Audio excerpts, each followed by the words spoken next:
السلام عليكم اخوانكم في شحيل. قاموا على قسد، اقتلوا مدنيه وطعنوا مدنيه اليوم في مدينه شحيل، واحنا اليوم مشينا عليهم وحررنا شحيل من قسد.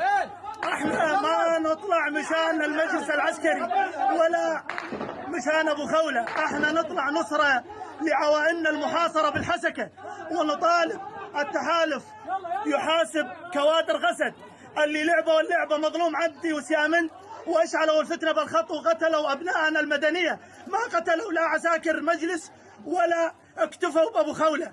هذه لعبه مسيسه واحنا نطالب بها التحالف، وابنائنا ودماء ابنائنا نطالب بها التحالف ياخذها من الكوادر قسد. قسد ما ظلوا، احنا نطالب بتكوين عربي ندير مناطقنا. احنا عندنا قدره ندير مناطقنا ودرناها قبل يجي قسد، قبل يجي الحزب كله. احنا ندير مناطقنا، وهذه الان احنا في شحيل ما ظل شيء اسمه قسد.